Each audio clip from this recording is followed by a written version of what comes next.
Hi, I'm Din, and it's time for another therapy homework piece because I'm still doing therapy and I've still got trauma to work out.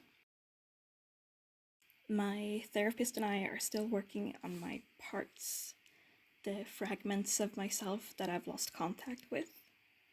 For this one, she wanted me to try to illustrate my fight part, the part that's responsible for anger and boundaries and stuff like that. I have pretty much a non existent relationship with my fight part. I repressed that part of myself so badly that I can't remember ever being angry in my entire life. I've been frustrated and disappointed and annoyed and stuff, but I've never felt real anger. As soon as there's a situation where anger would be a reasonable response, I bypass myself just before it happens and I just become upset and tearful instead. I think this is because anger is so associated with danger to me. My dad was angry all the time, and when he was angry, he got violent.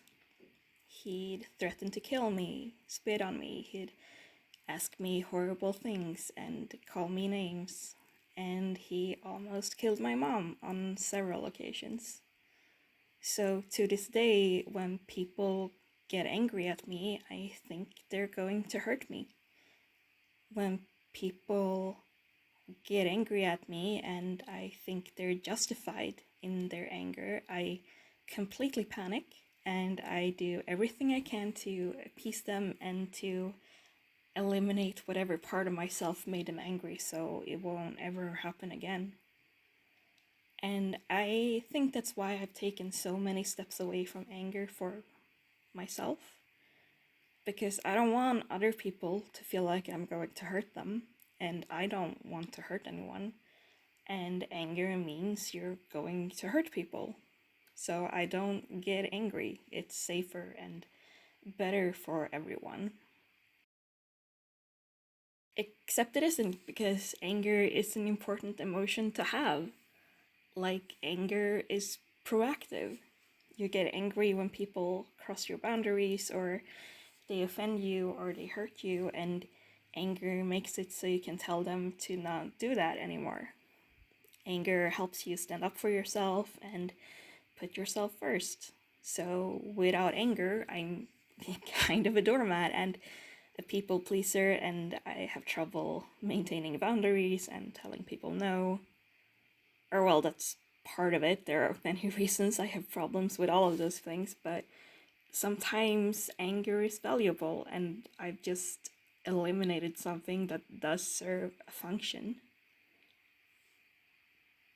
That and anger is healthy just in itself sometimes. Like, people deserve to be able to feel the full spectrum of emotion, and I never have, because I locked anger away when I was a little kid and I've never felt it since.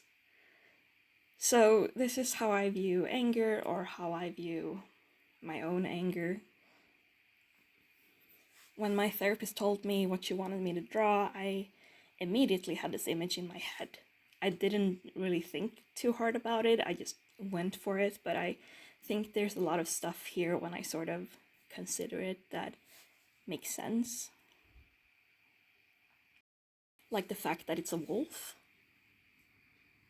I've always liked wolves since I was a kid, so it was kind of an easy subject to go for.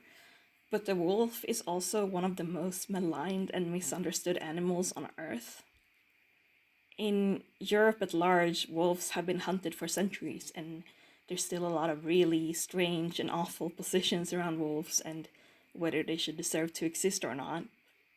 I'm Swedish, and the Swedish wolf population is really weak, and yet there's often hunts for them because people are afraid of them.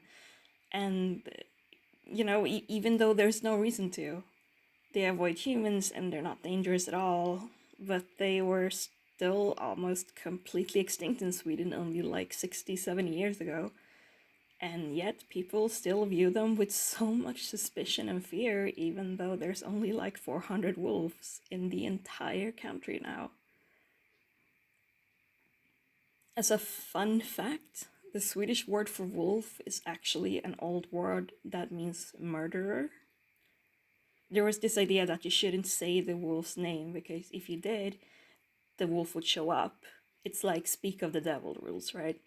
Except it's speak of the wolf. So people stopped calling it the wolf and started calling it the murderer. And it stuck, so now our actual word for wolf is murderer, even if it's an old word and most people don't realize. But I think that it says a lot about the state of wolf politics in this country because, yeah, it's still surprisingly pertinent.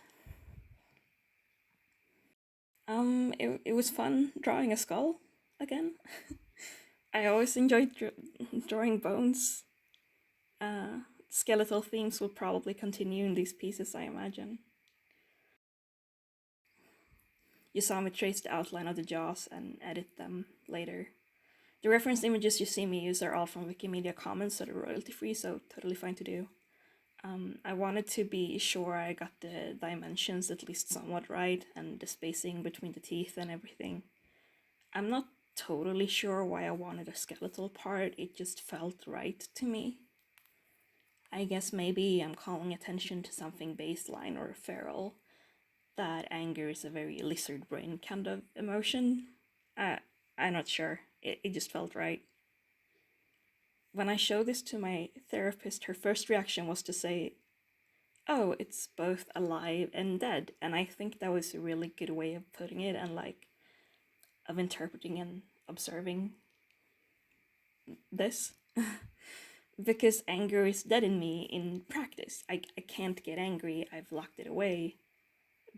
But it's alive at the same time, it still exists somewhere inside me. It's like Schrodinger's anger, I guess. I wanted the bloody teeth to show that anger can do damage, and the bandage around the mouth to show that the wolf is being muscled. But like this isn't a real muscle, the wolf could probably open its jaws wide enough and it'd just fall off, but it doesn't because it's kind of passive. It's not an aggressive looking wolf, and it's scarred because it's kind of submissive, I suppose. I really wanted to make it so that while the wolf looks kind of like wary because the ears are back and stuff like that and the mouth is open, that it doesn't look aggressive, so like the ears aren't like flat back and it's not snarling or anything, because that's not how my fight part works. My fight part is mostly observing and being quiet and calm, which isn't what it's supposed to do, but it is that way because it's taken some hits, I guess. Hence the scars, and yeah, maybe something like that, I'm not totally sure. But yeah, you see the process here, you know, sketch, base colors, rendering. I do pretty much everything with the same brush because I'm lazy. I use the same brush in a variety of sizes, and I use pressure opacity on it so that the harder I press, the more opaque the stroke is. And that helps me get a lot of blending and stuff in the piece in a natural way without having to, you know, do much tinkering. And then I just eye drop colors as I go, and I go over the whole thing until I'm happy, and then I make the brush fully opaque and small, and I go in for details here and there to add interest and sharpen things up. I'm really happy with how it came out overall. It really matches the mental vision I had for it when it came to mind, so I'm happy I could pull it off. If you stuck with me for this ramble, thanks. I appreciate it. I'm working on a couple of things, but I've been kind of tired with therapy and stuff, so I'm not as active as usual, but I should hopefully have a map part or two finished within a couple of weeks. I hope you're all taking care out there. Don't forget to drink water. It's summer, it's hot out. Stay hydrated. Okay, bye.